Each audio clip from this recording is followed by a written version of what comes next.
menyampaikan sosialisasi ya masalah bencana ya. Jadi Bapak harapkan kepada kalian untuk coba mendengarkan informasi yang akan disampaikan. Dan nanti, ya, jadi Bapak atau Ibu kalian nanti menyampaikan informasi apa saja surat kalian nanti dalam penanggulangan keadaan siaga itu dalam keadaan apapun yang akan terjadi kita sudah siap apa saja yang akan bisa lakukan pada langsung peristiwa itu. Ya. Terima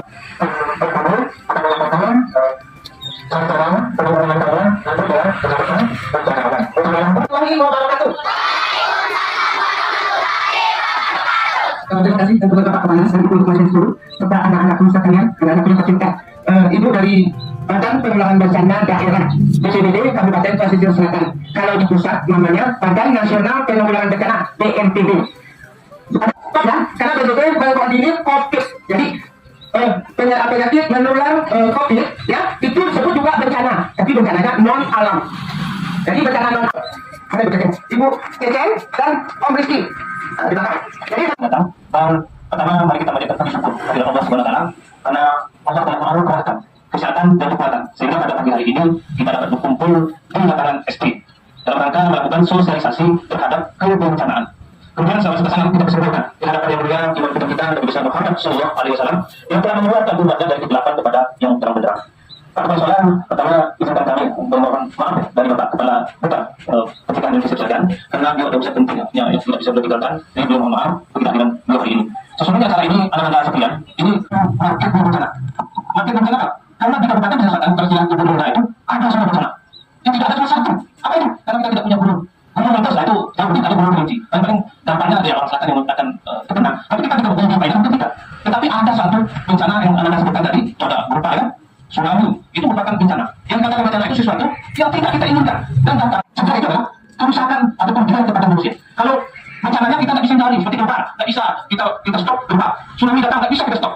Nah, jadi yang bisa kita lakukan adalah mengupayakan kerugian itu tidak berdampak yang luas, tidak merugikan artinya akibat dari bencana itu akibat luar biasa yang terjadi pada manusia. Contoh gempa, apa saja yang bisa kita lakukan ketika gempa itu tiba? Apa pikiran Anda? Kalau mampu datang juga, kira-kira kalau panik lari, justru bukan saat gempa itu kita datang itu yang menyebabkan kerugian kita adalah atau menyebabkan terjadi korban adalah kalau itu lari panik kemudian ditabrak atau orang bola ditabrak ya Allah. Jadi bukan karena ganggu karena akibat kepanikan manusia. Nah, jadi apa yang mesti kita lakukan ketika terjadi gempa?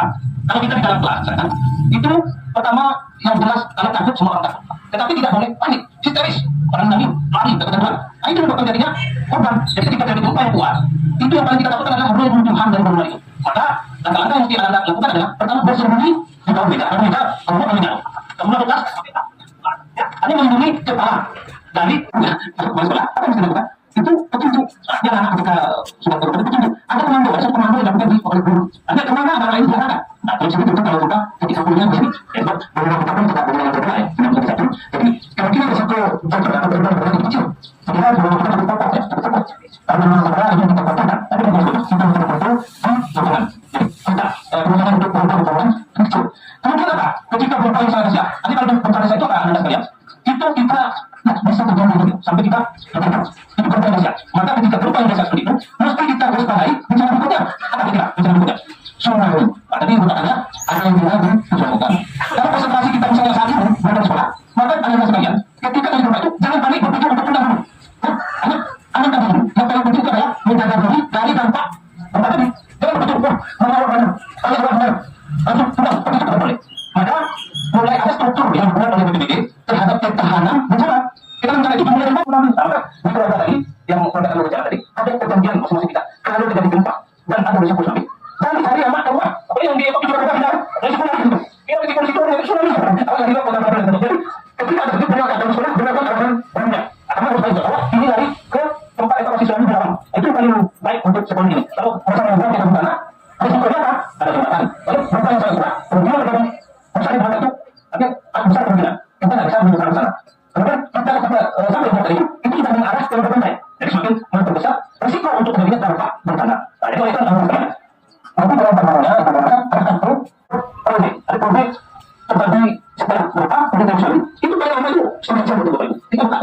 Kemudian mungkin nanti katanya dengan masalah itu tidak apa yang menit mudah terjadi tsunami. Ketika problem paling lama setengah 15 menit karena kecepatan ketika kita bertahan ya kita di kepulauan Mentawai itu yang kira-kira yang kita lakukan untuk menyelamatkan diri di tempat yang tinggi. Jadi kalau sekalian nanti informasikan ke rumah, bunda karena kalau gempa yang sangat kuat, kita lari ke mana? Ke situ. Nanti cari Anda di situ, ya, di ruang, tapi di tempat evakuasi ruang. Jadi setelah gempa itu reda, kemudian sudah dinyatakan tsunami itu tidak terjadi, maka situlah titik kumpul kita, titik kita bertemu. Nah, sehingga tidak panik kita, tapi lari di bawah mencari anak-anak, oh itu mungkin ada tsunami di tempat lain, sehingga anak itu tidak. Nah ini kita katakan apa kata? Sebenarnya tanggap bencana. Jadi kalau kita bencana kita harus melakukan ada komitmen. Nanti kita dengan orang yang ada di kita, ketika ada tsunami, kita harus baik, ya, sama harus baik. Tapi jangan ketika bencana atau gempa tadi, harus sama. Misalnya bapaknya ayahnya berada di rumah, kita berada di rumah, jangan lari keluar rumah. Lari, kita sampai ke mana dari bapak ibu. Nah, oke, baik. Silakan kita bersama. Kita oke. Nah, apa lagi? Kasih bola, ada.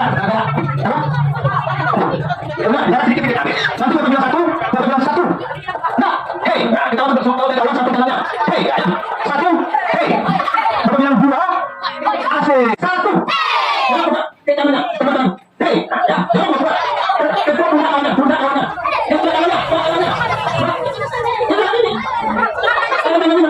Nah ini, bunda tangannya. Ah, itu. Bunda tangannya. Hei, ya. Oke, kita lagi. Satu. Jangan berubah. Hei, ya, jangan berubah. Kita lagi. Satu. Dua. Asik. Oke, lagi. Satu. Satu yang salah kita ya. Yang salah kita. Satu. Satu. Dua. Boleh kita satu. Satu. Dua. Satu. Dua. Oke. Yang tiga seperti ini. Ketiga seperti ini. Tiga. Iya. Dua. Satu. Dua. Tiga. Iya. Itu pun itu betul. Iya. Padahal satu mana? Oke. Lagi. Satu. Satu. Dua. Tiga. Mungkin kalau tidak tahu kemudian ini pasti tidak ada. Jangan. Hai. Tolong berang. Halo. Halo bilang halo. Hai. Halo. Halo. Hai. Jadi tadi sudah ada pesan dari Bapak ya, Bapak mengenai bagaimana caranya kita menyelamatkan diri kita masing-masing dulu. Diri kita masing-masing untuk menyelamatkan daripada bencana. Gempa dan tsunami itu memang ahli pakar katanya ya, memang terjadi. Jadi kita ingin penguatan dari bapak ibu di sekolah dan anak-anakku sekalian.